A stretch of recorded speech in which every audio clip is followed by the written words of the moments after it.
would like to welcome you all to this wonderful session which we are going to be having. We are going to start off first with Dr. Kumar, who is going to talk to us on the new revolutionary technology Z8, which he's been using for a period of time. Dr. Kumar, as you are well aware, is one of the leading surgeons in Mumbai, has done high volume surgery, does exceptional work, a really beautiful surgeon, and we look forward to his talk.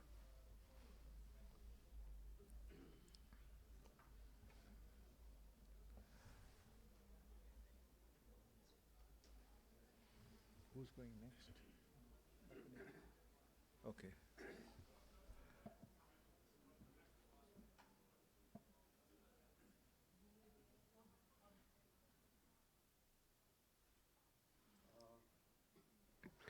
Good morning to you all, and I would like to thank Professor K.K. Mehta and the rest of the team from Zimmer as well as AIOC to have given this opportunity to me. So I'm going to talk about my experience about a few months now with the Z8. I had the Z4 for 8 years, and then I decided to go in for the Z8. So what does it do? Yes, it does Lasik flaps. It does clear, which is a lenticule extraction like smile. It does pockets. It does therapeutics. So intracorneal rings, penetrating keratoplasty, lamellar keratoplasty, and PKP. And cataract, it does clear corneal incisions, arcuate incisions, capsulotomy, and lens fragmentation.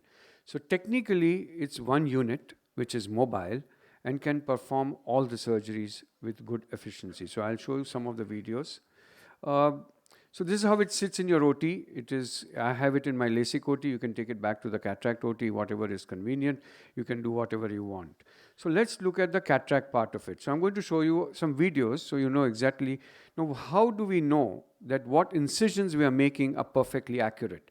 So I first do a toric mark. Once I do a toric mark, I go ahead and then make the patient lie down. As I mentioned, I have it under the Lasik OT. I'm doing it under the MRS. So my mark, sometimes you can either put methyl on it, or you can go ahead and mark this further. And once this is done, we make sure that there are two-step procedure as far as the cataract step goes. In Lasik, you can do one way. So this is step 1 and this is step 2. So first we put the dock, and once the dock is done, the handpiece is docked on. Once the handpiece is docked, we go back to the screen where it takes a still image. Once the still image is done, you build up the vacuum, the handpiece is perfectly in place, and once the docking is done, it checks for centration. The centration is good, you get a green offset. So this is in real time, and then it goes ahead and checks for capsulotomy, and then you can adjust your height of the capsulotomy, whatever you want. You can take it up, take it down, like any other femto laser. Then this is the lens fragmentation, and this is the incision. So you can see that my marks are now perfectly aligned, okay?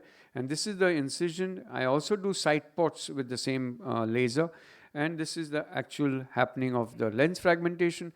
It does little differently than the other femtos which are there in the market. So you have lens fragmentation first, and then the capsulotomy, and then the clear corneal incision.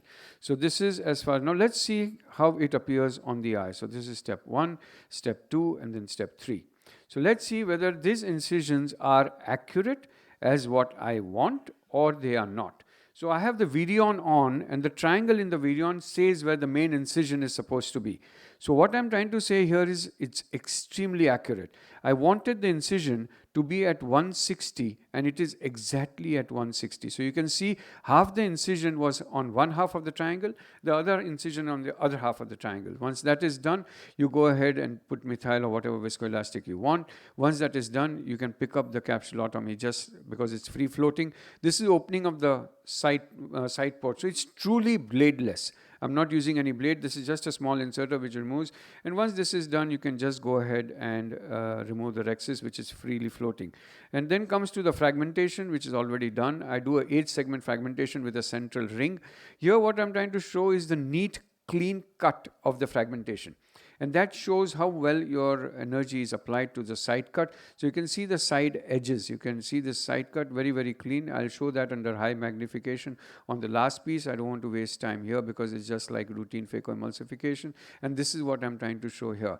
So again, separate. Again, as I mentioned, I have 8 pieces, a central circle, And here I'm doing on the high magnification to show how clean that side cut is. So the sector formation is extremely clean. It's a straight sector formation, and there are no bridges actually at all. You can again see this under high magnification, and it's complete. So again, I'm showing you this. See the clean cut that you can see there. So this is as far as the sector formation is concerned, like any femto that is there in the market.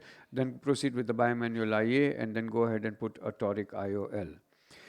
It's really a mobile unit, you know. I mean, can you imagine me just pushing this into my OT? I mean, it's unbelievable. You have that expression when you buy it.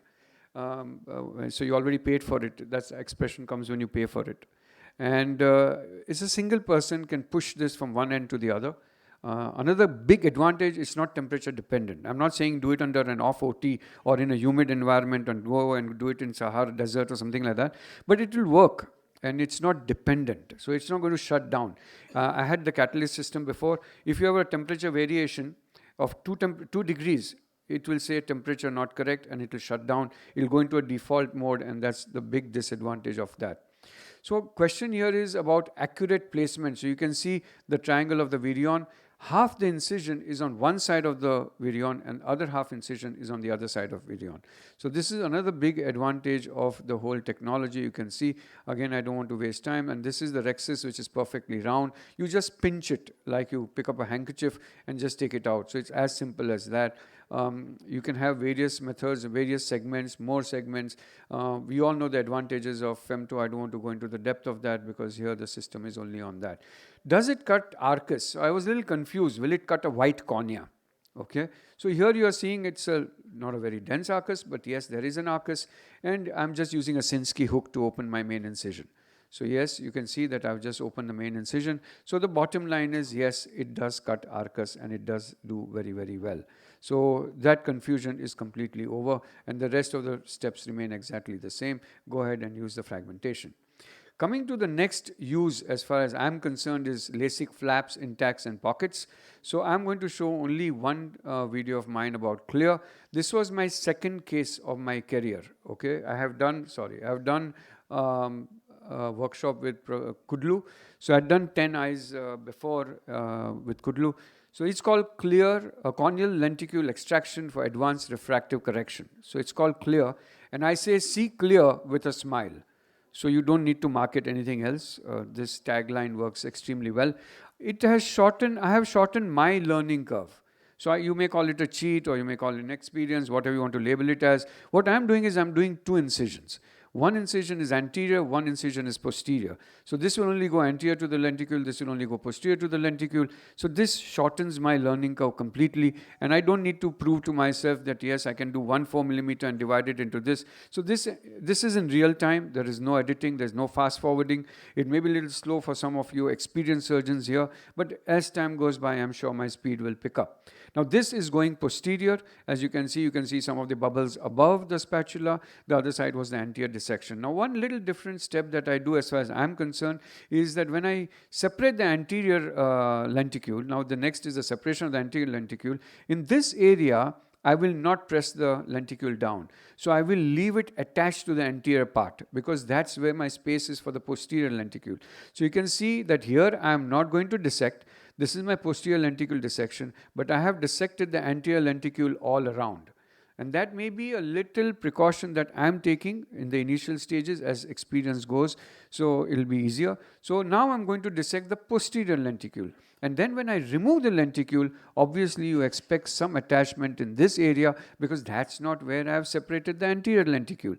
But that's okay, because if I separate the anterior lenticule there, I'm actually pushing the lenticule down, which is what I don't want, because that may make my posterior dissection plane finding a little difficult. So I've done this, I got my posterior plane, so one sweep, second sweep, and then that's done. And question is, just pull the lenticule out. Once you pull it out, wash, don't wash, it's up to you. Depends on what you want to do and how it really works. So now I'm just going to show you, grasp the lenticule and just see the little bit of dissection here which was not done. So you need a little bit of separation and a shearing force there. The rest of it was completely well dissected and works extremely well. So you saw that, it just comes out and it works extremely well. So coming to the next step, now this patient came to me for a cataract. If you had to do a femto for him, it would be extremely difficult on any other system. Because if you have the catalyst or any other system, it has a fixed bed. You can't turn that head or you can't turn that at all. So now the question is how to take this fellow for, and this is all he can get his neck up. Now the question is, how will you do a femto cataract for this patient? This is what actually happens, but I planned it. I took the femto from the Lasik room onto my cataract room. I have a bed which is very good, which can turn in various directions. You can see that this is all the head can actually go. But so you put pillows, everybody knows that you put pillows below the bum and then take the legs up. You hold on to him, and once that is done, you'll get the position of the head. Now here the biggest advantage is that your whole arm of the system is adjustable. So here I'm using the speculum to keep it a little easier. And once the speculum is done, I just take the whole body. Another big advantage of the Z8 is you can move the arm up or down. So you can see that the arm is being moved up or down, and that makes the adjustment for me much easier. So once this is done, I'm getting it perfectly. The same steps what I showed you will be taking place. So I'm actually being able to do all the steps in this patient. And now let us see how it looks on the eye. So you can see that yes, my incisions are done. My side port is made. My main incision is also done. Fragmentation is also there. Once that is done, we can go ahead and do a bimanual IA. Once the bimanual IA is done, we can go ahead and put, I think it was a toric lens for him, yes. So I do have the video on to my microscope. Sometimes this happens. The haptics fall in love, and they do need a special effort sometimes to be separated. So this case, what I thought was a patient with kyphosis wanting to do a Z8 would not be possible in any other system you have under that kind of a bed system. So having that bed, having the Z8 mobile unit, you can adjust the arm the way you want. I think it works beautifully well.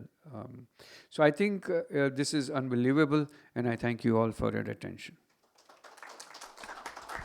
Thank you very much, Dr. Kumar. I quite agree with you. It seems to be extremely versatile, and so certainly the doing the smile component part, where you separated the anterior and posterior lenticule, shows the level of accuracy of the laser, which really is quite impressive. And the one advantage is, in a small little unit, you can manage to get both the femto part as well as the femto cataract part, as well as the femto Lasik part, which I think has made all the difference. Congratulations, and you're getting it, and I'm sure you'll find more and more uses of it. Thank you very much. Our next speaker is going to be talking, Dr. Nitin Deshpande is going to be talking to us on iStent Inject Glucose, the next generation mixed solution for glaucoma management. It literally is something which is now all over the world. And we're so happy that we have Dr. Nitin with us, who's going to talk to us and tell us more about this new procedure, which really makes all the difference. Dr. Nitin Deshpande. Thank you so much. Thank you, sir, for allowing me to speak on this. So I'm going to share my early days and early experience of using iStent and iStent Inject. And I want to thank AIOC and SAICAT especially for helping me in this journey. All these years we have our traditional options of eye drops, and which we know that we have to add on multiple drops on patients, and at the end of 6 months only 50% of your patients are really using those drops properly. Then is a laser traviculoplasty, which is an adjuvant to your medical therapy, but we all know that over time effect of traviculoplasty wears off and you have to repeat it. And then we have these conventional surgeries like filtering surgery, trabeculectomy, and tube shunts, which are gold standard surgeries. They have proven their worth over years, but we would generally reserve them for more advanced glaucomas. So we want some solution for mild to moderate glaucomas, and that is where MIGS fit in. So is microincision glaucoma surgery, and iStent is a type of it. And you can see there are different glaucoma surgeries, ab externo, ab interno, and iStent is a Schlemm's canal based surgery, and it's ab interno surgery. Now we all know this trabecular meshwork structure, and the one that troubles us most is juxtacanalicular meshwork. And what we do by doing all these mixed procedures is either we cut it or we implant devices into it to bypass this juxtacanalicular meshwork so that aqueous can get access into the collector channels. Now, there are various types of ab interno Schlemm's canal surgeries, the ab interno trabeculectomy or trabectome. What we do, iStent is basically we are bypassing trabecular meshwork.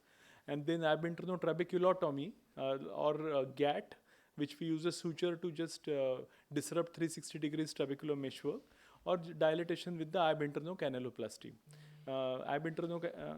So the cheapest option we have is a suture GAT, which is just a 6-0 Prolene to treat it. Now, what is the goal of using these MIGs? Is that this procedure should be ab interno, so that your conjunctiva is spared. It should be minimally traumatic, efficacious, quick, and it should have a very high safety profile. So iStent is a very small micro device made up of titanium, and it is a MRI compatible device which we are going to implant into the trabecular meshwork that the snorkel is facing us. So I'll share my video with you as we go along. And the newer generation iStent is called iStent Inject, where we use two little tiny devices. Those are implanted into or rather punched into the trabecular meshwork. So what are the indications? Generally, I would target mild to moderate glaucomas, although there are publications on more advanced glaucomas also. I would look for patients which are medically intolerant to the medications because of ocular surface disorders, those who have poor compliance and who would benefit from a reduction. And most important is you should know gonio very well, because only when the angle is nice and open and when you can see all the trabecular structures, then only you can go and plan this surgery. And preferably I would combine it with the cataract surgery, because post-cataract your angle really opens up well and procedure becomes easier. Although in initial phases I have done few phakic cases and they went pretty smoothly. So what is the problem with drops? Is they have a lot of side effects, there are compliance issues, then there are fluctuations in IOP. Then it's forgetfulness, because most of our patients are old, and there is a lot of significant economic impact also due to use of, especially in patients on maximum medical therapy. And OSD is a very common problem. Nearly 60% patients have OSD. So you add more than a drop. Nowadays I just start teardrop straight away, because I know most of them have a OSD in the form of either blepharitis or inflammatory reaction. Most of the patients have inflammatory test positive, and all this is because of BAK in the drops. And good part about this procedure is you're actually saving the conjunctiva. So it's possible to do further glaucoma surgeries in future. And even if you do one iStent procedure, you can always do other mixed procedures on the same patient, because most of your trabecular meshwork is still intact, and not like GAT where you're just avulsing whole 360 degrees. So there have been a lot of trials, especially this was a pivotal trial for iStent Inject, and this was conducted over 24 months. And you can see the primary endpoint of more than 20% reduction was achieved in a higher percentage in Inject plus cataract cases compared to the blue one is only cataract and phaco cases, and the green ones are iStent plus phaco cases. So you can see that more patients had more than 20% reduction, and you can also see there was a higher reduction in intraocular pressure in iStent group. You can see there was a 31% reduction from the baseline in iStent group, and you can also see that unmedicated IOP less than 18 was higher in the iStent group compared to the phaco group. So rather than doing only phaco, adding a iStent to your surgery definitely made a difference. And 84% of Inject patients were medication free at the end of 2 years. Safety profile, it was found to be as safe as a phaco surgery. Another study that of iStent, the previous one was about iStent Inject, and this is about iStent in open angle glaucoma patients with single medications. So there was a 46% reduction, and this study was conducted over 4 years. So that was pretty long period, and 95% of your patients were medication free. So that shows that it's really effective. And the another thing is it's been a very long-term study. So 4 years is a significant duration, and IOP reduction was also quite significant. And when you compare with the Travopost group against the patients who had 2 iStents at the same go, you find that overall IOP reduction and was better in the group which had 2 iStent two eye stent implants compared to patients on medications, and we also know that medication patients would definitely have more OSD compared to the eye stent group. So treatment success was much higher with a eye stent group. Then this was a meta-analysis which again was a long-term study of 60 months, and you can see there is a 30% reduction in IOP and almost 7 millimeters of mercury of IOP drop, which is a very good result. OSD, there was a major impact on OSD. As you can see in the next slide, there was a 50% improvement in the tear breakup time, staining reduced, and even hyperemia reduced. So OSD I find to be a major issue in my patients, especially those who are on 3 or 4 drops, and their life is really miserable because of all these drops. And if we can reduce them with a minimally invasive surgery, there is nothing like it. There was one interesting study I found that even post-failed trabeculectomy, you can do these procedures and have a significant drop in pressure and medications. When you compare eye stent and eye stent inject is found to be a little more effective. And an interesting fact is 70% of both groups became medication free at the end of 6 months. So although eye stent inject is little more effective, even eye stent by itself is a very effective implant. Now, just to give you little tips about the surgical procedure, so I suggest that you start practicing on your regular cataract patients because it takes a little while to really learn to look into the angle. I started practicing almost for a month on how to rotate the head away from you, how exactly to tilt your microscope. So basically you're looking parallelly to the iris into the angle. So you have to tilt microscope towards you and you have to tilt patient head away from you. So once you get this, procedure becomes very easy because it's all about visualization, because that device is it's a very micro device. So once you get your position right, I would say your 70% things are done. And another important point is use high magnification, because unless you are very sure where is the trabeculum and where you are inserting it, you will not get a success. So a high magnification is important. Another important thing is a good cohesive visco. The CARE group makes 1.8% Helon, which is excellent for this procedure. So you fill the chamber as well as apply some on the cornea.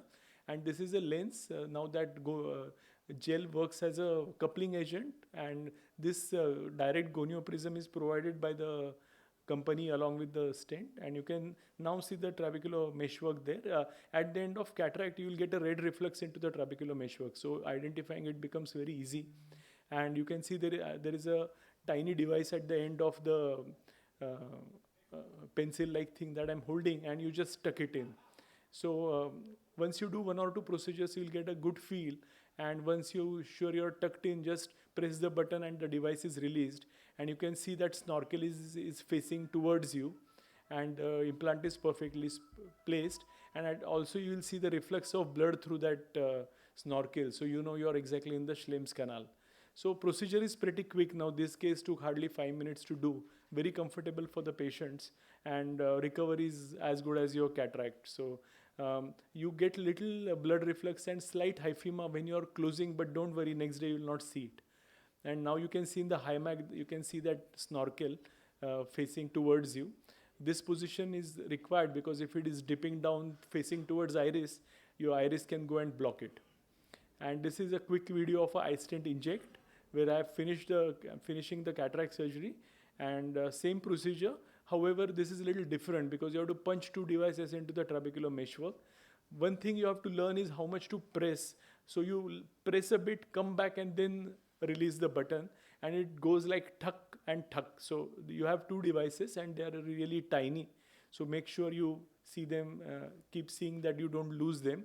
And after, you can see there is a nice blood reflex and my device is perfectly into the trabecular meshwork. So first is done and the second one also goes in.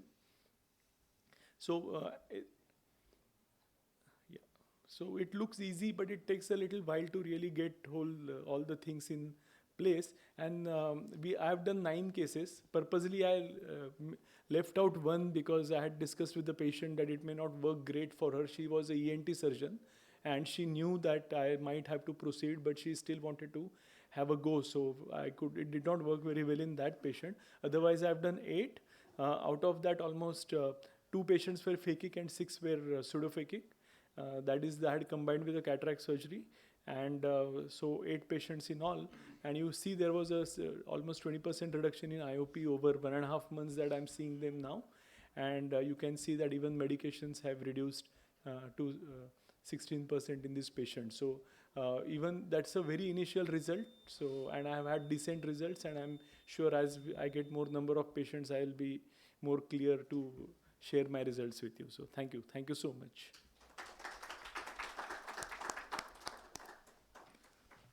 That really was an excellent display. I think MIGS is now soon coming in a big way.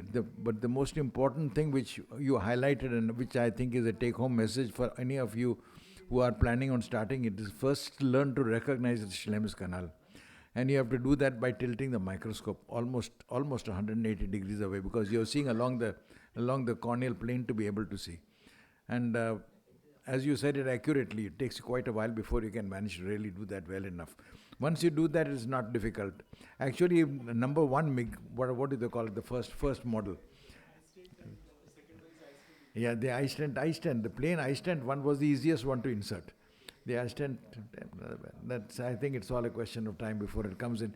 But it is something which you need to look onto, and certainly if you're a glaucoma surgeon, it has to be a part of your armamentarium. Having said that, I would now like to invite Shreyas to give his talk on the one-step refractive solution. Nitin, sir, I'll say a statement. I can say something? Sure. Of course you can. Very nice talk, very nice videos. Just for your information, now there are new microscopes available where you press a button and it turns 35 degrees automatic. Which one is that? Leica. Leica. It's got a memory specially made for people like you. Nitin, any complication in terms of extrusion or anything post-op? One iStent patient had a single formation. Okay. Otherwise, no. And do you do any special pre-op investigation other than gonio, or do you mark something or site where you want exactly? You can't mark it. You have to always do infero-nasal. Okay. Because that is where you have most of the collector channels. And any particular bleeding or anything when you insert? Actually, bleeding is good because you know you are in place.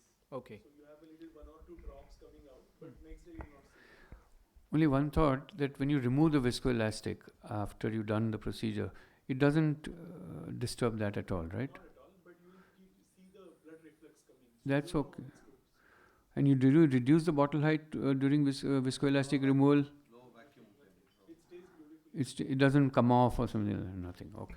Or any specific post-op regimen for any of these I patients? just use my cataract regimen. Nothing special. In fact, if it is only iStent 2 phakic patients, I use fluoromethanol, not a...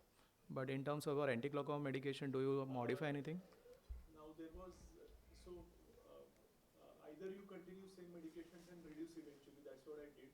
But if you really want to know effect of a stent, you should ideally stop all the medications and then increase them as you need them. But I was a bit skeptical because some moderate glaucoma patients, I did not want pressure to shoot. So for first few cases, I have just continued and then reduced some medications. But if you really want to know, then it's better to wash out and see the effect. Okay, good.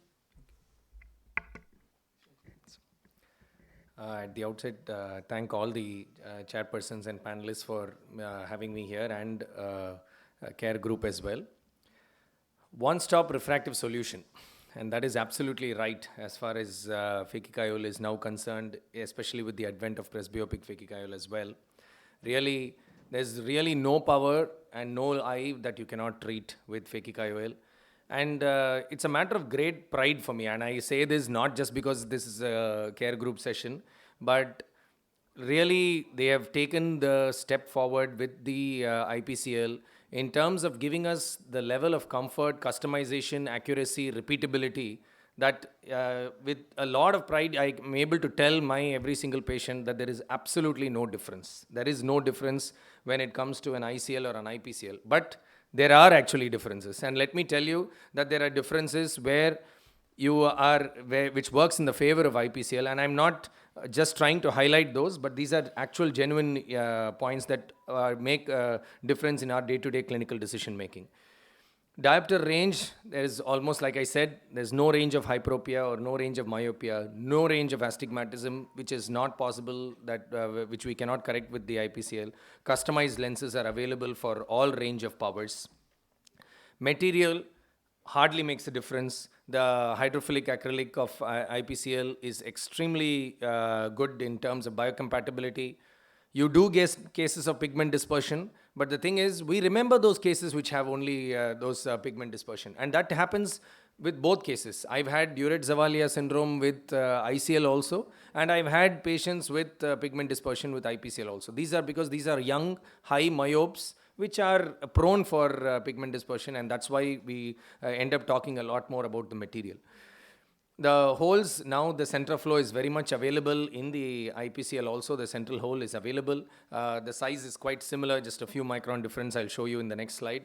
Apart from that, for draining the visco, it has additional holes near the foot plates, and the foot plates themselves, the pads themselves have large holes. So any peripheral viscoelastic can also be removed very easily. So no PI is required, and definitely the fear of anterior subcapsular cataract also goes out of the window. One of the biggest advantages is that there is no parallax error. Every IOL is customized. You can implant it in 0-180. It's really a pleasure, because you just put the IOL inside, keep it in place, and the surgery is over. No rotation, nothing is required. And especially if you don't have access to a, let's say like a Varion or a Callisto, manual marking, and this thing definitely brings a certain degree of error into this overall calculation in these high-powered patients. And there's the hole size, like I said, is almost very similar. The slight difference is, I mean, this is actually a picture of this older version. The IPCL has a knob on the leading left and on the trailing right, because these are the most important ones. Although you have these two holes which are superior, but you can still have them, the lens completely flipped, and still have the two holes superior. So just don't go by those two superior holes, but that knob on the leading left and on the trailing right, I'll show in a video subsequently, will be the main indicators. Again, optic size, you get the larger diameter optic size, which are again customizable also, so that, you know, in patients with larger mesopic and photopic pupils, scotopic pupils, you can go in for customization, and that's one of the biggest advantages. Also, the lens itself has a beautiful mid-peripheral rise, which, even in patients with low vault, the IOL is actually a little above the lens, let's say in patients. Now, still today, the measurements which we do for phakic IOL are not very accurate, whether it's the white to white or the lens rise. There are repeatability issues, there are challenges, and we have to admit that. So when our measurements are not accurate, it's good to have a lens which is forgiving. This mid-peripheral rise allows that even when the lens is slightly undersized, still the vault is maintained, and these patients have no issues with regards to cataract whatsoever. There are 6 haptic pads, which ensures better stability in the ciliary sulcus, and of course large holes in the haptics, so that even if the lens is slightly oversized, it's quite flexible and rests down beautifully. So this is just to show you the identification marks. As you can see here, the knob on the left, sorry, the video is not running.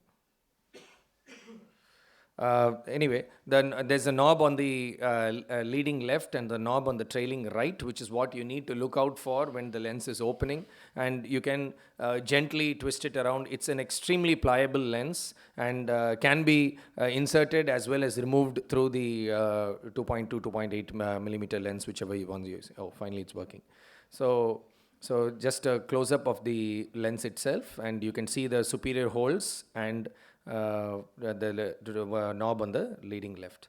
Loading again is very, very easy. There's no special training required. ICL, you still need a few cases before you get used to the loading, but IPCL is simple butterfly cartridge. Just use saline BSS and load the lenses. It's extremely easy to load. Just press it down.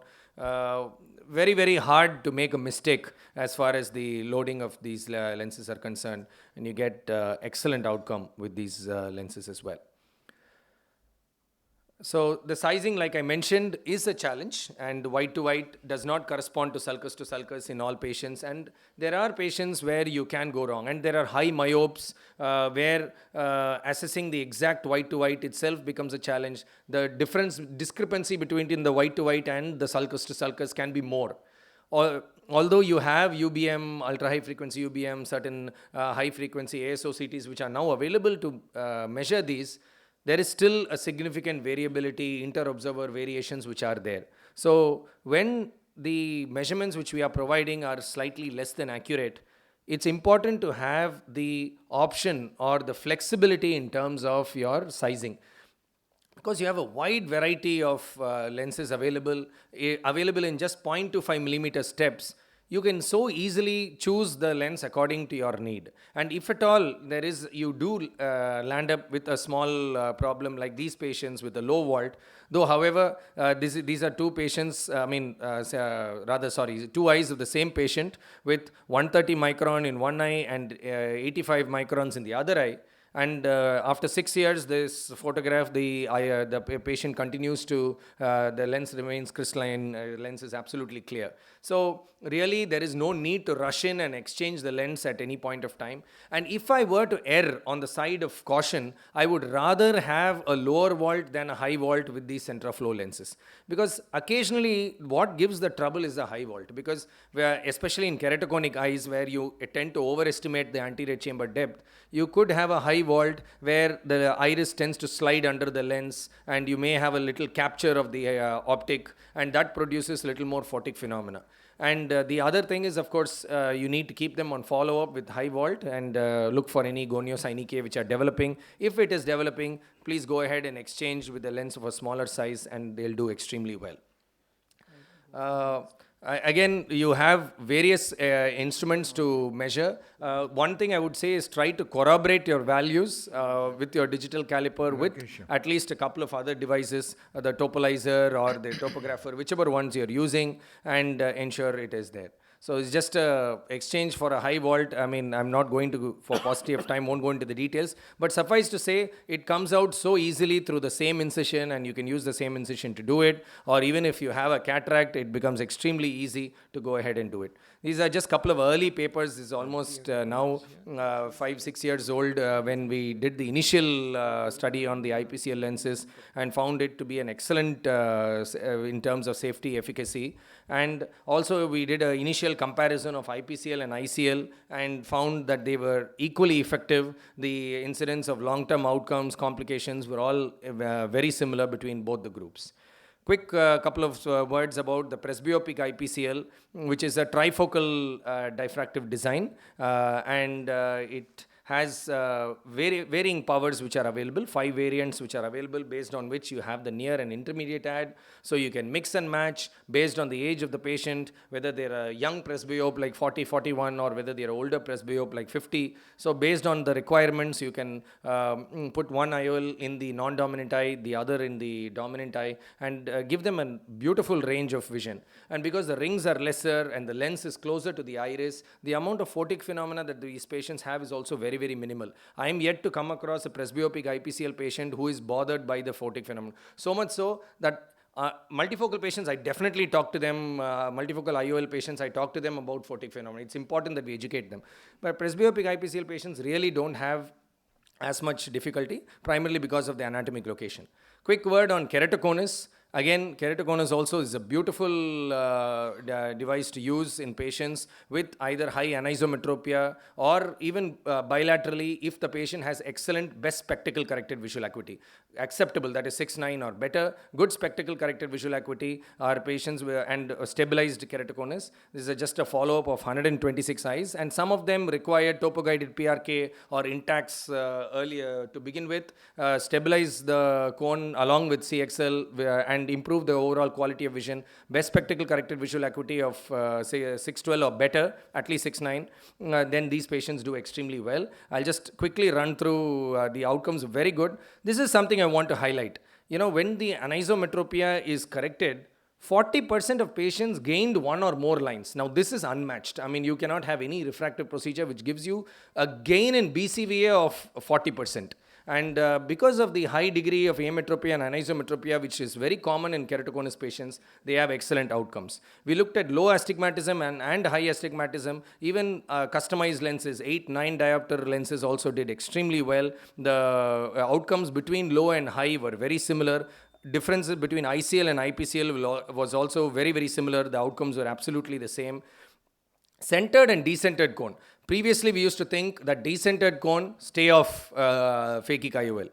Again, it's not a 100% hard and fast rule. You will have patients with a cone which is slightly decentered on the posterior float, but they have excellent best spectacle corrected visual acuity. If they have good best spectacle corrected visual acuity, they do extremely well and the outcomes are just similar. So with appropriate case selection and satisfied BSCVA and appropriate sizing, you can have excellent results even in these kind of situations. Thank you so much for your kind attention. That was really wonderful. Sure. I agree entirely with you. IPCL really works extremely well, and the results long term seem to work out extremely well also. Sure. I just like to. I think beautiful presentation, Shreyas. I couldn't agree more with you. I probably have the largest series of IPCL in the world, more than 3,000 phakic lenses implanted. Few words of caution: don't always target 1.25. If you have a large pupil, a 1 millimeter large is good enough. Because since these lenses are customized, and if you go in for a larger pupil size lens, then 1.25 is going to give you a lot of pigment release. So a few pearls from my experience: keratoconus patients, plan a slightly lower volt. Smaller lens. Do a PI in these patients. Any astigmatism where the vertical axis is steeper, at least do a vertical measurement and also do a PI, because the chances of you having, even if you planned the angle well, the vault well, can go wrong. So I've had patients where, 11 diopters of astigmatism. Sanjay is here. He's made 14 diopters of astigmatism for me. And I couldn't agree more with you, These patients do exceptionally well. 14 diopters of astigmatism, corneal scar, perforation repaired, peripheral perforation in childhood. Patients, we were given up for amblyopia, and suddenly they are seeing 6-12. So amazing results. And one more advantage of the extra hole is the way you can remove this lens by just enclavating a blunt instrument. On the YouTube, I've described it as a hook technique. Just go in, hook the instrument and pull it out. It just comes out in one go. You don't even need to. Whereas in an ICL, at times you pull, it tends to break. This lens will never break. It can stretch like a rubber band till approximately 20 millimeter. I've stretched it till 20 millimeter, it doesn't break. And just a quick condition on the keratoconus. Oh, sorry, sir. No, Stanley. Keratoconus, where you have patients with a slightly higher Kmax 60, 65, the ACD will be falsely high, our measurement. So it is, like sir said, it is important to err on the side of having a slightly smaller lens rather than having the same size lens what you would have for a normal patient who's non-keratoconic. And then you will definitely have lower, more appropriate vaults. And do a PI in these cases. What is the cutoff for both of you for difference between a star ICL and an IPCL as far as the ACD is concerned? See, again, Kumar, this is tricky, but they say 2.8, but off the label, I'm not supposed to say it. I've gone much lower than that. I've also done it in hyperopes, 12 hyperopes, 3 I had to explant, but I told the patient, I might be needing to explant to 2.64 millimeter also I've done and got away with it. But it's the profiling of the lens. It is not exactly the AC depth also. In a hyperope, it's the profiling of the lens which comes into play. So, and the cataract, I've had 4 patients whom I'm observing. You see, another good part about this lens is the resting vault is 440-500, which is amazing. You leave an ICL, it'll fall flat. You leave this lens, the meniscus of the curvature resting is 440-500. Correct me if I'm wrong, Sanjay. Peripheral rise So is very it will useful. always have a rise until and unless your lens rise is more than 600 millimeter, 600 microns. So if your lens rise is higher, that could be the only water you have. Otherwise, this lens is not going to touch the posterior capsule because even on the resting plate, it is 440. So what's your cutoff or ACD? I take 2.8 for my standard patients. ACD 2.8 millimeter. So to answer your question, myopic patients, I don't hesitate in going lower, 2.7 or lesser. In hyperopic patients, like sir mentioned, because of the profiling of the lens, I tend to stick to 2.8 for hyperopic patients, but myopic, I'm quite comfortable going lower. We've done quite a few cases, and they are doing extremely well, sir. And like I said, because the lens is available in 0.25 millimeter sizes, you can slightly undersize the lens and for that lower vault and do extremely well. To answer your question specifically, Kumar, if you going in for a larger optic size, you can play with a lower ACD. But if you have a smaller optic size, that's when the low ACD will start playing out. So if I'm going for a 7 millimeter, 7.25, they manufactured 8.6 for me also. So there it doesn't matter because the resting force of the lens itself maintains a vault. So 6.2 to 6.5, you can have a cutoff of 2.7, 2.8. But in case you're going for a larger optic size, you can play with a lower vault also. Actually, when the ACD is around 2.6 also, they customize the lens in the appropriate manner to give a correct vaulting. One thing I want to add just for initial surgeons, don't suddenly push the IPCL or Refractive suddenly, just go 50%, let the lens unfold, see your holes and knob, then again 25%, then see everything is right and pushed. In my cases, I'm doing for more than 8 years, 9 years now. I've not found any single case opening in inverse manner. So design-wise, initially I started when I was in Chennai, I started ICL, and then I shifted to IPCL. I'm telling you with my experience, design-wise, this lens is much superior than ICL.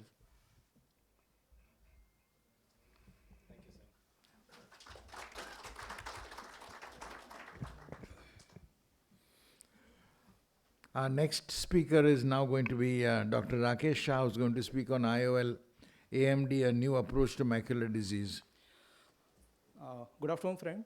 There's something, this lens, I would not say it's one of the wonderful lens to have on a macular disorder, but then for this lens to use it and get it into a private practice, you need to have good understanding about the visual rehabilitation part, some basic ideas about your retinal disorders, and a good cataract surgery, which all of you have. How many of you have a low vision department or visual rehab in your hospital? Do you have anybody LVAs or anything? So you must be using a lot of telescopic and other thing, and then we do see a lot of these patients with macular dystrophy degeneration coming up, with a lot of these AMD patients also coming up. Now AMD patients already they've undergone with a lot of injections, a lot of other therapy, and they're literally mentally tired about this. And when you suggest this treatment, sometimes they really get pissed off, and their expectations are really very high. For me, even though it started with the IOL AMD as a primary main for AMD patient, what I use a lot of for non-AMD cases, especially young patients with Stargardt's and other macular dystrophy, a lot of macular scarrings and other these patients, young patients which have really good RPA healthy cells, this works wonder. The case selection again becomes very important. So there's a certain background when you actually go and understand about these lenses. So no financial interest in any of this product, including this. So we all know about we have highest visual acuity in our fovea, and then parafoveal area or little away from our visual acuity decline. So if you have fovea, it is 100%, then 10 degree, 20 degree, our gradual clarity of vision is going to decline. This is for the normal fovea what we have. So this lens, basically whenever we are seeing, we have maximum acuity in the fovea in the center. If you go for a standard monofocal IOL, it's going to focus on the fovea, but that area is a scar. So that's something when you put a standard monofocal, patient is never happy about this. And we always say, yes, central will not be seen, you can see from the side, but that's not something a case with when you're going for these IOL AMD cases. So standard IOL monofocal images. If you use a normal prism, everyone knows the prism is going to deviate or image from the side. So rather than from center, it will just image from the side. But then if a standard prism is just going to image on the one location, it cannot exactly go to all the surrounding area. So that comes the wonder about the IOL AMD. It's going to divert your image to almost 10 degree on the parafoveal area, and that is something there is a preferred retinal location. So even though central area is unhealthy, the fovea part, it's going to divert your image to this area. Again comes a part of the telescope, that is a magnification. So this lens probably combines the magnification part and the changing the preferred retinal location for this patient. So there are a lot of development history, if everyone was aware, because we had a lot of telescopic IOL coming from a very bulky images to coming to a dual IOL, and this was standard what we had a different telescopic IOL available in the past, and this with some magnification. If you see, the old lenses were quite bulky. We had to literally do a ECC big lens, and then we had to have a lot of complication in these lenses. So this is a current scenario where we have a bulky lenses and coming with a small, like a normal IOL. This is a IOL AMD. And there's one more model which again is there, but again requires a bigger incision. And Hubble IOL, which is a previous model for IOL AMD, which is a combination of two lenses. So I'm really proud to say this was manufactured by our Indian company, the CARE Group, and we are really very happy to see that because CARE Group has come out with a really innovative solution for all these lenses for us. But again, I get a lot of query because a lot of these doctors, after my previous talk also had come and they use and they said it's not working. The case selection becomes a really critical in all IOL AMD cases.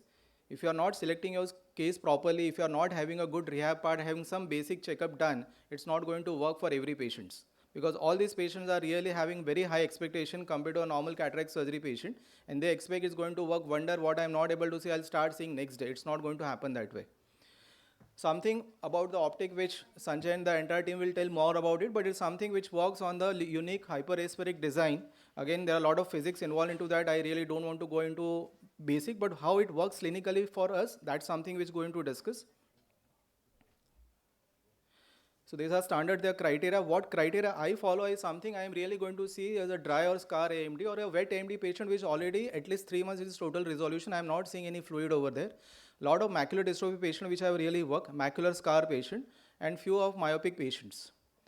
My initial criteria is uncorrected, visual acuity best corrected. I try with a telescope, especially with this lens we require a telescope of at least 3x to 6x which is going to work. All standard color contrast vision, fundus photo, OCT and the visual field. What we are currently going to change over is something which is a OCT and microperimetry, because then I'll exactly have what is the preferred retinal location for this patient. So standard patient, if it comes to your practice, what are you going to do? Most of the time we'll say it's a macular dystrophy, something cannot be done, it's aage jaake it's going to progress, you become blind centrally, it's not going to work. And these are the cases which have really worked, young patient, and they have literally these lenses have changed their life. So my initial criteria, we do standard, but then we actually, as a pre-op, we check for the telescopic and how much we is going to improve. Because this thing we need to do pre-op, and this we still have to continue in a post-operative regimen even after doing this surgery and putting this IOL. So we try the different telescope, we come out with now, okay, 3x is a telescope which works to equivalent to what lens magnification is giving, that is around 1.2x. This patient had a pre-op, it was a macular dystrophy, it came with a finger counting vision, not able to drive, he left his studies and everything, and then post-surgery binocular, it was a clear lens extraction with IOL AMD, and this patient had improved from finger counting to almost 636. One more critical thing which we need to do is we need to target for little bit on a hyperopia. So +2 or +3 which gives a good distance vision along with the lens, and for near we need to still go for little +5, +6. So it's a combination of lens with a little LVA devices which have to work. It's not going to only the lens is going to work in this patient. Another patient with a similar result, this lady was not able to drive and only a housewife could not do it. She started doing everything routine work including driving our Mumbai roads also, the little two-wheelers and everything. The binocular cases are the best to do it because bilaterally when you get a similar vision and then PRL, the preferred retinal location for both the eyes matches, then sometimes it's going to work. So some areas are scarred which may not see, but other areas working. So if both eyes going together, they definitely have a very good result. So previously we did a standard perimetry which shows a visual improvement in the field of vision also, but that's something which I would say is not very accurate. What I'm really looking for, which we don't have currently, is a microperimetry. And combination of OCT and microperimetry probably will give a better idea about his visual potential post-operatively. Another big case, it was a bad scar after the bad chorioretinitis, and then over a period of time, this lady also we have done, and then she is also doing very well. She was making a very good cake, and now independently initially, but now she's actually become after this lenses, she started becoming a professionally lot of cake and everything. She has her website and she's putting a lot of cake industry over here. Toxo scars and other scars, because these are the good initial cases, because where there is a probably a good RPA healthy cells surrounding the fovea. What I am not selecting AMD cases because they are already very scarred, lot of already cells are died. So even though there is no fluid, these cases are not working in my practice.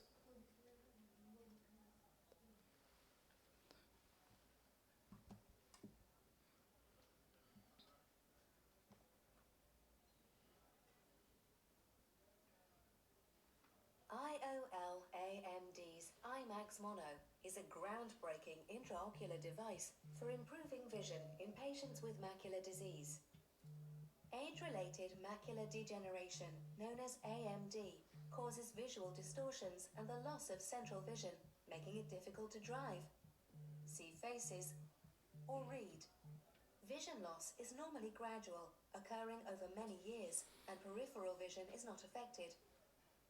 AMD is the leading cause of visual impairment in the developed world, and it is estimated that many tens of millions of patients could benefit from a specialized lens solution to help with their AMD symptoms and improve their quality of life. Unfortunately, many sufferers still believe that nothing can be done. In a world first, the team behind the award-winning IOL AMD technology now offer an advanced AMD treatment that incorporates the benefits of IOL AMD and IMAX into a single lens. IOL AMD's IMAX Mono is the world's most advanced intraocular lens for AMD. So technique remains the standard, a standard cataract surgery and then you put a IOL, but the important part is your initial screening criteria, your pre-op, the expectation part to the patient, the visual rehab, which we have to still continue the post-operative at least for next 6 months to 1 year. That is how we patient got into back to the normal profession, what they really intend to do. Thank you very much. I am open to your questions.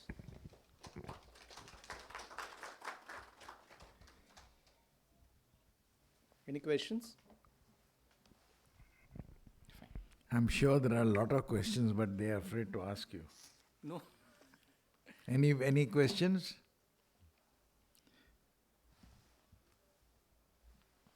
Our next speaker is Trans-PRK with Schwind Amaris, Dr. Arti Agarwal.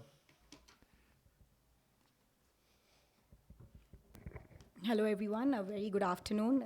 Thank you to all the panelists and moderator and AIOCare for giving me the opportunity to share my experience on Trans-PRK. I have no financial interest. So recently I have shifted to the Schwind platform and I'm here to share my 6 months of experience. So like any clinician, the first apprehension is when you're changing from a new platform, where you are comfortable using it for many years, you've seen the outcomes, the machine knows you, you know the machine well, you know how it behaves in your hand.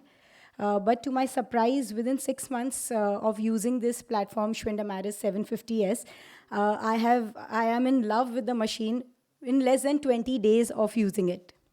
So whenever, as a clinician, when we are planning to buy a machine, these are the 3 things which come in our mind. First is technology. Second is its repair and maintenance, that how would you, once you take the machine, then what next?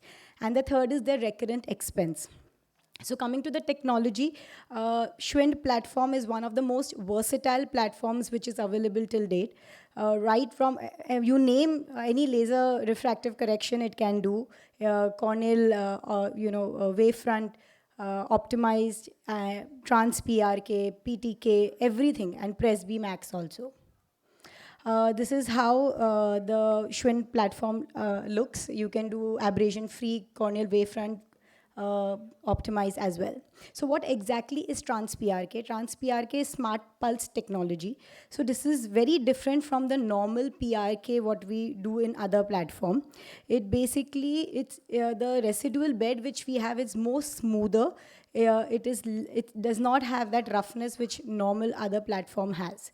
So in traditional PRKs, the step involves that we are going to first remove the epithelium either by manual way or using alcohol or laser based.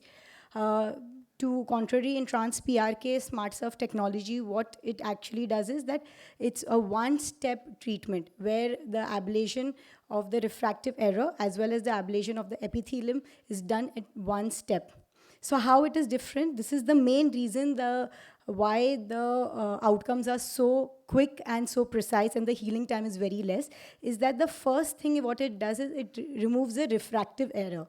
The first laser which it fires, it removes the refractive component, and then the second laser it fires for the epithelial removal.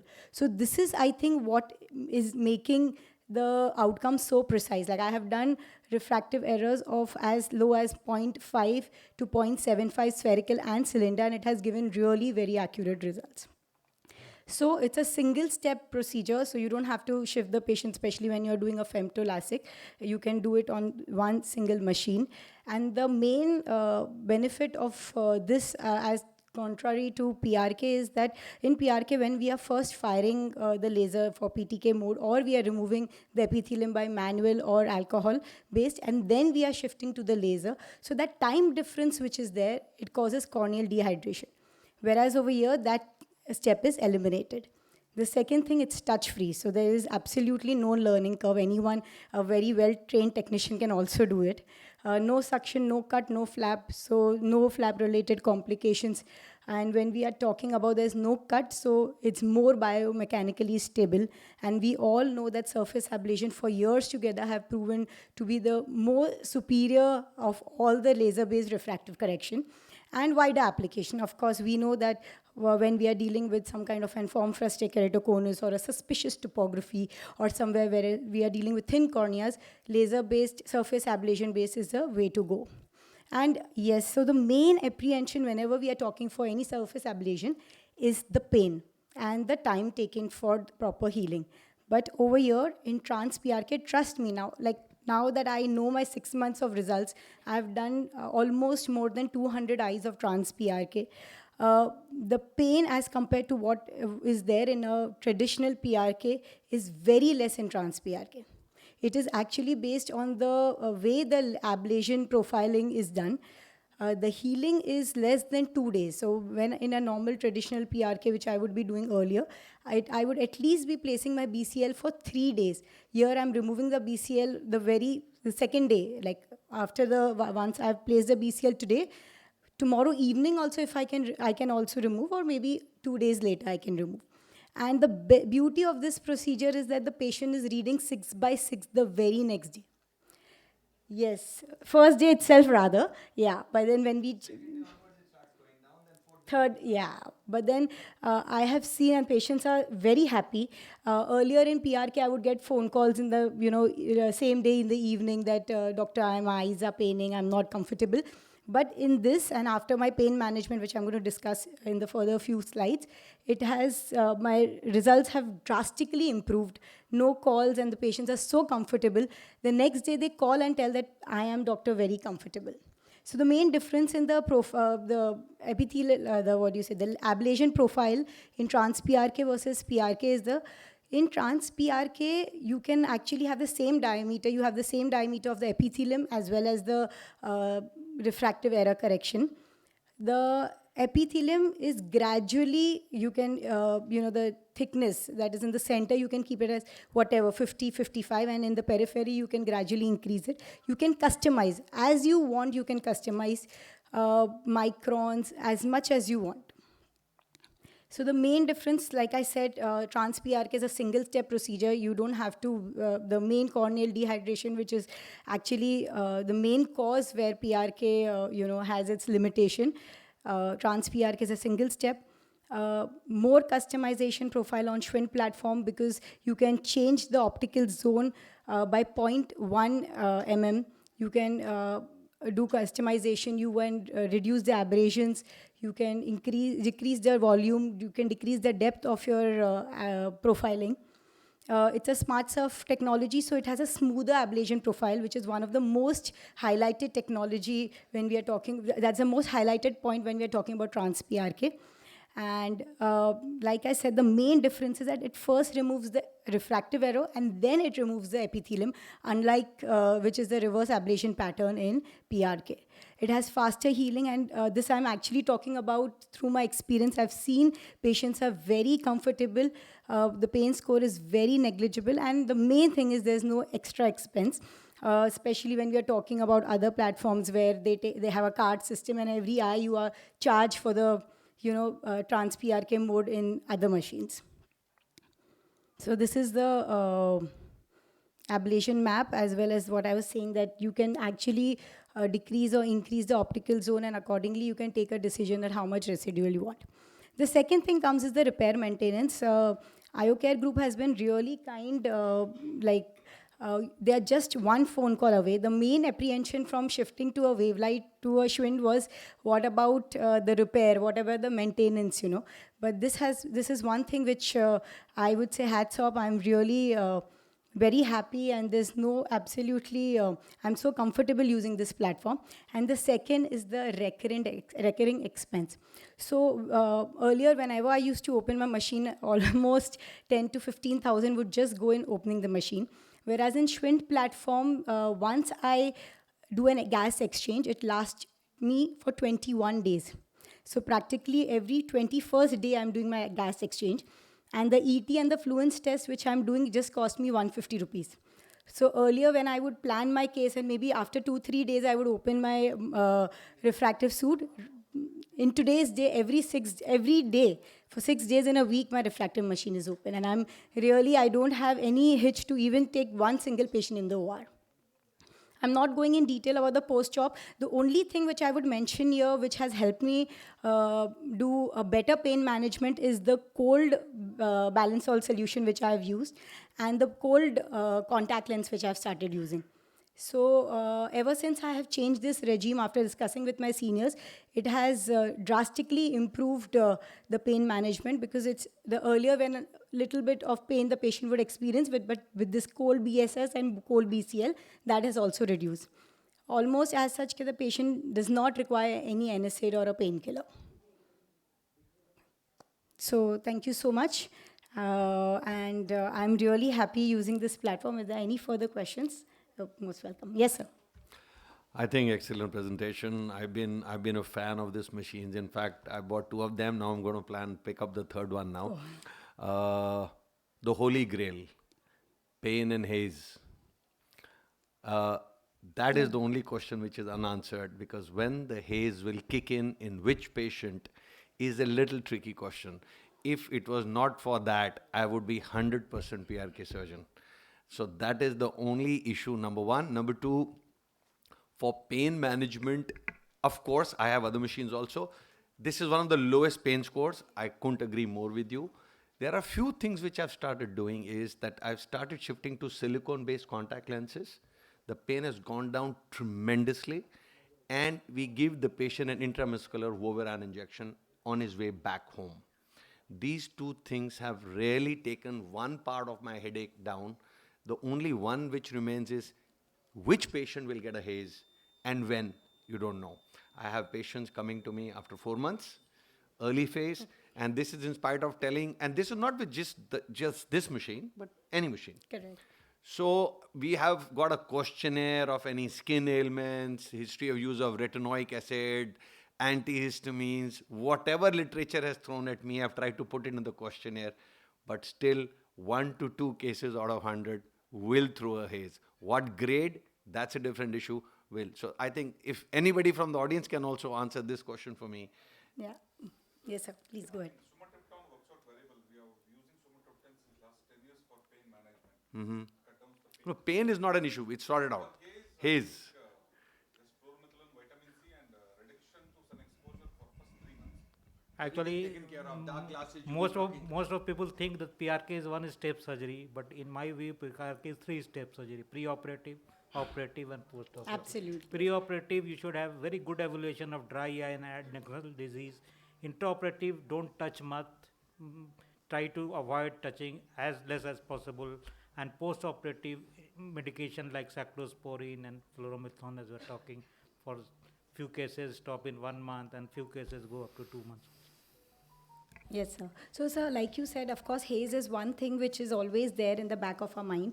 But when we are weighing to the risk and benefits of a flap-based or a lenticule-based procedure to a trans-PRK or a no-touch Lasik, definitely if I have to do any of my relative, I would say that I have done cases of refractive error of spherical equivalent of 10 with trans-PRK.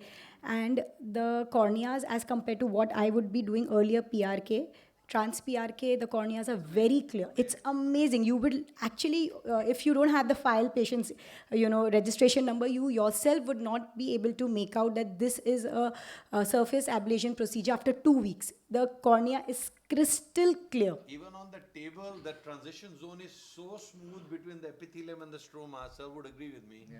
It's so smooth that you need to actually go on a high magnification to see where does your epithelium end. It's such a smooth transition.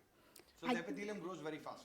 Yeah, the beauty of the machine is the laser profiling which they have done is very good. So 2 things which we have done. Are you using mitomycin? Yes.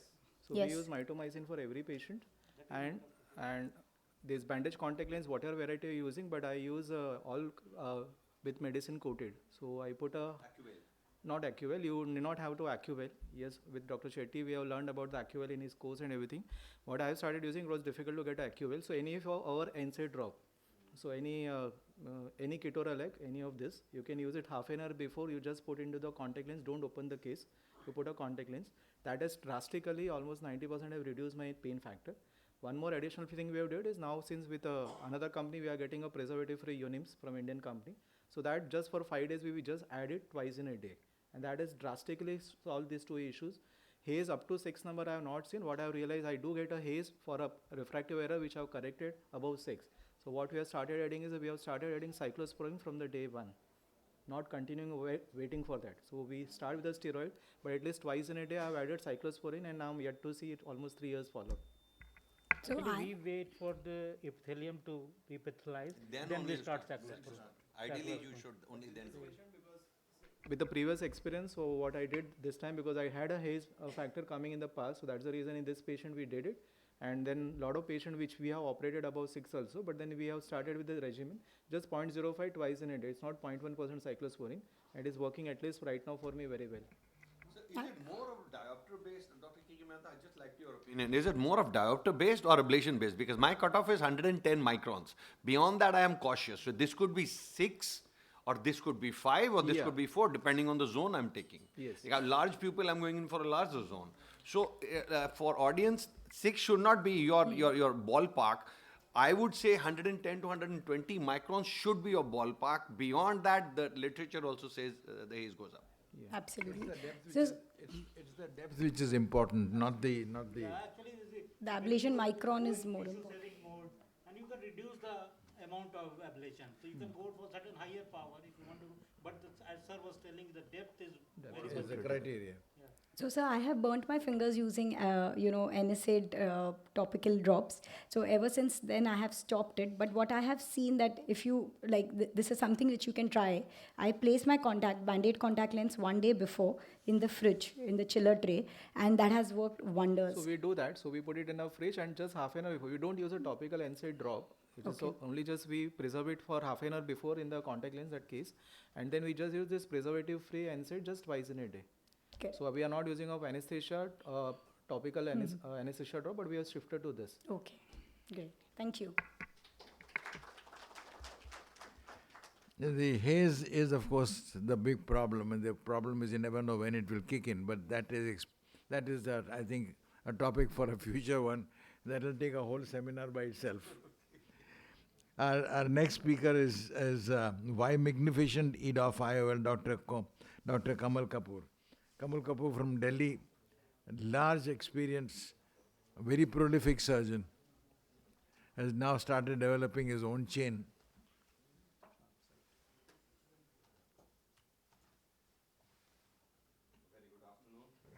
I think interesting session. I think after so much of technology being discussed, I'll come to a common ophthalmologist topic, which is a simple IOL. Well, it's not very simple. And it's actually, I've actually started, see, the thing with me is once I catch a thing, I take time understanding it. I take a little time adapting it, but once I adapt, I throw numbers like crazy. I think 4.5 months I started this lens. Nearly done 1,400 lenses in 4.5 months. Super happy patients. My whole team of doctors. You see, the system in my organization is I do a clinical protocol analysis. I special optoms who are trained to do maps for me. So once a product comes into our system, I evaluate it, I judge it. Then it goes to the second level of surgeons who are slightly lesser junior, I would say. And once it goes past them, then it percolates down. So 2 months ago, it just percolated down to all my 45 surgeons, and the numbers just grew. And the best part is, you see, once they see the senior team members doing it, they are far more confident. I have no financial disclosures in any of the products I'll be talking about.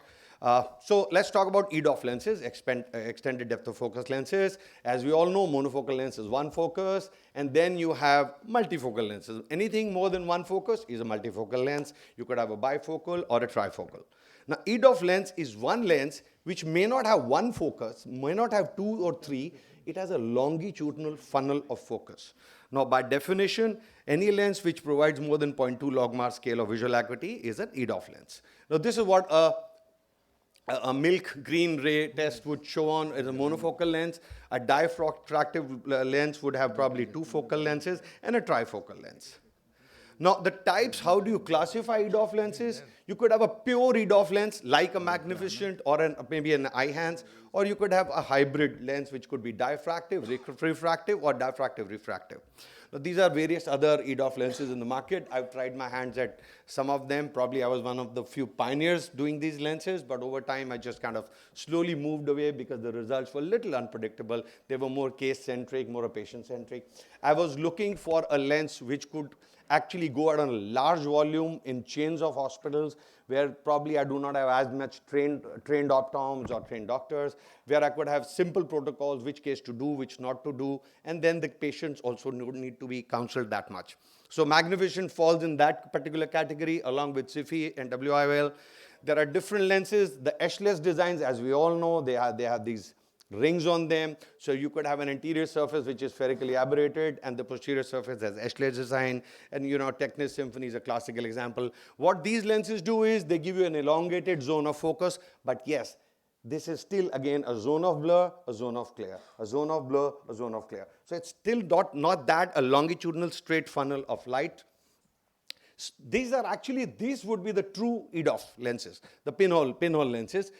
They are actually ideal for your post-RK patients, corneal scars, high astigmatism, post-Lasik patients, because again, you're working on a simple pinhole concept. They give you extended depth of focus, but then at the cost of contrast and night vision.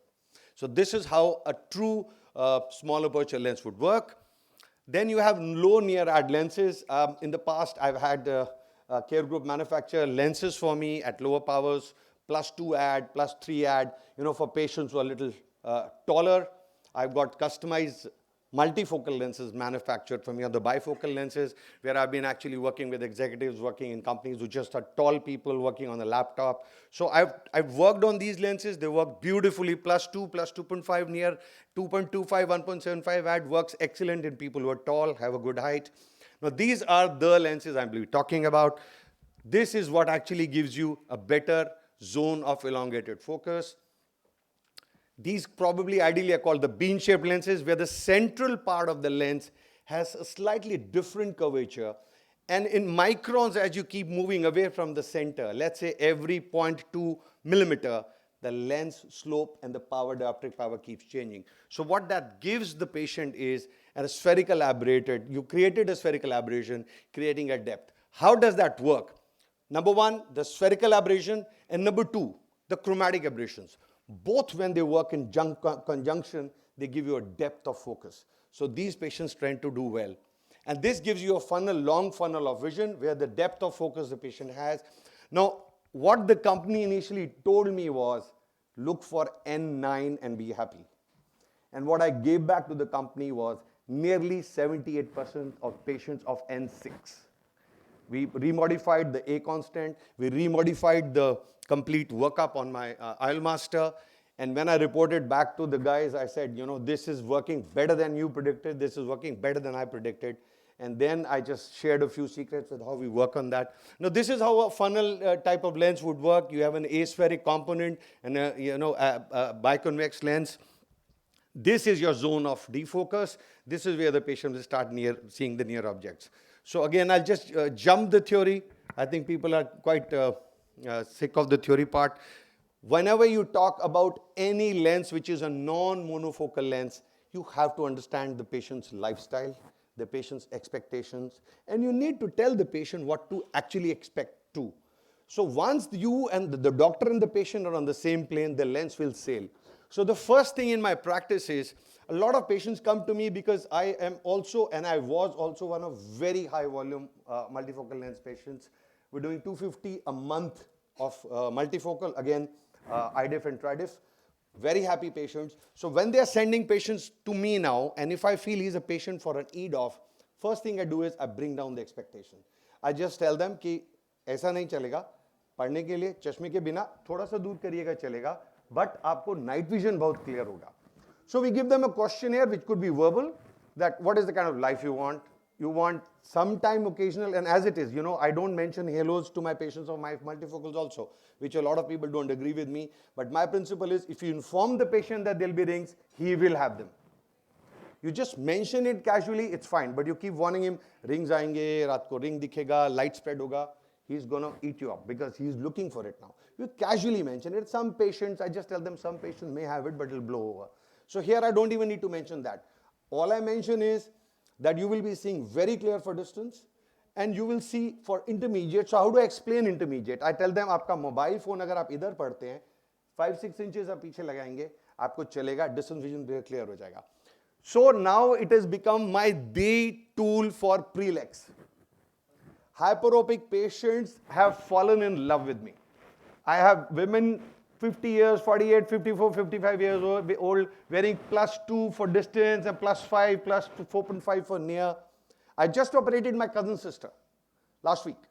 I put this lens, and she's sending me 2 of her kitty friends.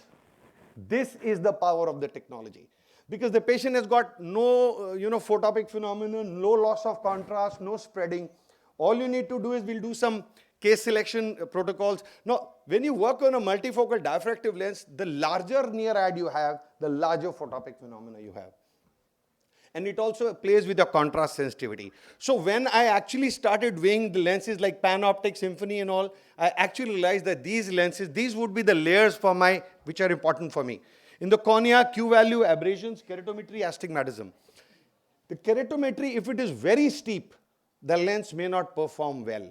If it is very flat, this lens may not perform well.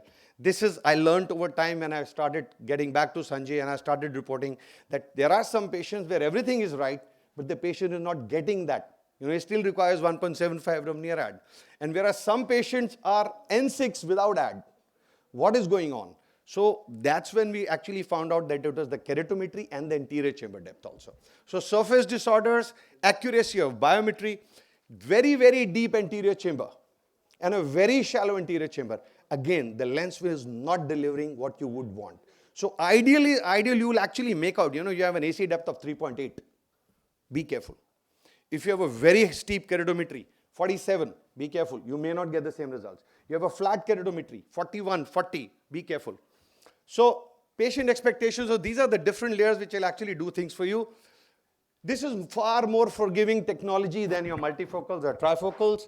Post-Lasik patients, again, you can do, if there is a centered ablation, these are the patients, I would be little careful, dry eye, corneal abrasions, very small pupil sizes or very large pupil sizes. Again, be careful.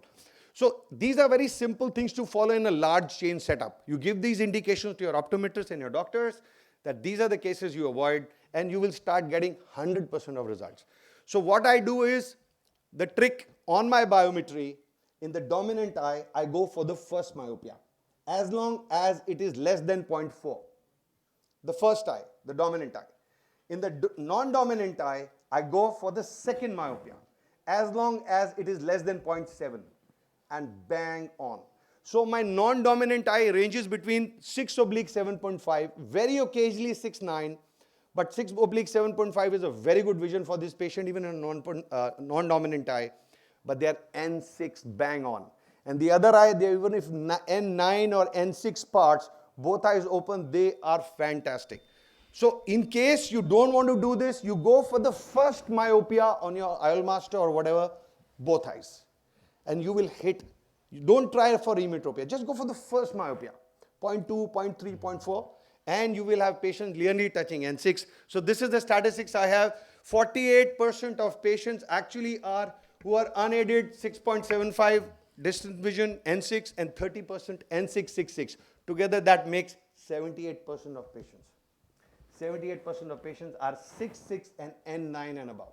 What else do we want? No dysphotopsias, no halos, no glares, no loss of contrast. So Kamal, can we? just finishing, sir. So this is the bell curve aimed for the dominant eye, planned nanomonovision. So 30 plus 48%, 78% patients are what we wanted them to be. This 8% of patients is something I cannot figure out. They are absolutely normal, everything is fine, but they are not getting what we wanted. They are still doing okay with 1.75, 1.5 near at. So I think I'll just skip now. Thank you. Thank you very much. We are running out of time, otherwise I would have certainly let you continue. And I know it's a fabulous lens, it works great. Can we have the last speaker? My experience with triphobic IOL, Dr. Anand. Dr. Anand, I'll have to request you to do it Yes, sir. a little I can compressed. understand the body language of all the chair people, so let me. I know, I understand, so I'll take very few minutes. So first of all, at outset, I would like to thank Care Group for giving me this opportunity.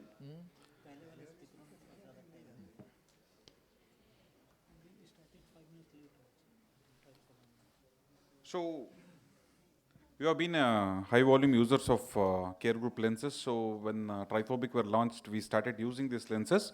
As Dr. KK told, I also will try to understand the lenses and then go with the volumes. So let me tell you in a very simple, smart way. Simple, smart, scientific way how I, which is the change? Slide change? Yeah. In a simple way that how we understand and select the patients for trifocal and how we are happy with this trifocal lenses. If I just say that I'm happy with trifocal, it makes no justice to this talk. A normal non-cataractous crystalline lens enjoys a good range of vision because of its accommodation and good contrast and minimal aberrations. But when the same patient comes to us for a cataract surgery or a pre-leg surgery, we need to customize the IOL. IOL is not a same fit procedure for all procedure. We need to understand that we have to customize the lenses. There are so many multiple options. Corneal-based procedures are not a preferred choice. IOLs is an option. It's not only the IOL. Good surgical technique, we need to have a good biometry. Without ametropia, trifocals doesn't work out very well. And we need to have the lenses to be placed within the bag with thorough cortical cleanup, and astigmatism should never be induced more than 0.5. The criteria for happiness, not only in terms of quantity, in terms of qualitative also, contrast should not be reduced whenever you implant a trifocal IOLs. There should be no dysphotopsic phenomenon. And we promise them spectacle independency that has to be achieved. And any lens during the surgery, it should be easily delivered because these are premium lenses. We may not have stock of these lenses also. Lens should be easily delivered to the patients. Why trifocal came into picture? Because we could see that multifocals failed to deliver a good intermediate vision. Whatever the technology might have developed with multifocal, dysphotopsic phenomenon were more, and there was a significant contrast sensitivity reduction because the amount of light going through the multifocal was very, very less. So EDOF also came along with trifocals, but the most important problem with EDOF is there is a defective near vision, and I could see, and international literature also tells that dysphotopsic phenomenon are more with EDOF implantation, especially in the dim lights. And selection criteria, the patient has to understand very well about the trifocal lenses. There should be healthy anterior ocular surface and the posterior segment. He should be willing to deal with the minimal amounts of complaints and never always say no to the patients who need to be very much convinced and were having unrealistic demands. This triphobic is my choice of IOL. It's an biconvex lens. It's an hydrophobic lens. It has got a negative asphericity. That's very, very important. Addition of plus 3.5 and intermediate add of 1.8, and it's an modified refractive design. Aspheric surface is very, very important. The importance is whenever we have aspheric surface to any IOL, it always gives us a better contrast sensitivity. It gives us the better mesopic vision, and it is better for the patients who are coming for pre-leg procedures. These aspheric surface is an added advantage. In this Tripobic has got one more technology called as apodization. Here, the ridge's height reduces significantly so that the amount of light distributed is appropriate to the distance, intermediate and the near. The combination of near plus 3.5 and the 1.75 has been combined, which gives us the better good quality of vision. A square head technology which prevents the PCO formation. Each and every trifocal lens which have been developed have their own patented technology. The technology what Trifobic has is called as dynamic energy transfer, where more than 85% of the light is transmitted through the IOL, which doesn't make more amount of light to be lost, so the contrast is also lost. Defocus curve, we know, I'm running slightly fast. Defocus curve is one which tells us how the presbyopic IOLs gives the range of vision. We could see that defocus curve is tested different for distance, near as well as intermediate vision. It falls within a very good range. The vision remains better at 6.9. Chromatic aberrations do reduces the contrast. Hydrophobic lenses as such can increase the chromatic aberration, but these copolymers impregnated with acrylic material as made in such a way that refractive index is not shown higher. This thing, chromatic aberrations are well under control, so that the contrast is very well retained. Even the modular transfer function is also remains within the normal limits. In my experience, we have done around 60 years of 30 patients.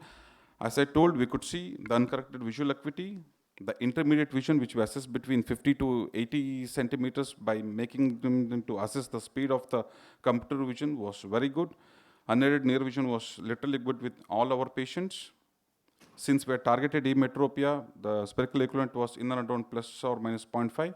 This is most important. There was not even a single patient where a patient came and complained of dysphotosing phenomenon, where patient irritated us, or we got irritated with the surgery, or where we planned to explant lens. Majority of the patients were happy about this thing. As Dr. K told, we do not educate them about the night glares and halos. I just tell them about specular independency. Small amount of extra night you may feel, that's what we do not educate them that you will have glare like this, halos like, none of the patients do complain about this. This was the one which was important, and majority of the patients, they enjoyed glass independence vision. Video is not playing, I think. Lens is also very easy to deliver. Thank you. Acha. Please Yeah. carry on. You can Yes. show a few seconds. Thank you, sir. Thank you very much.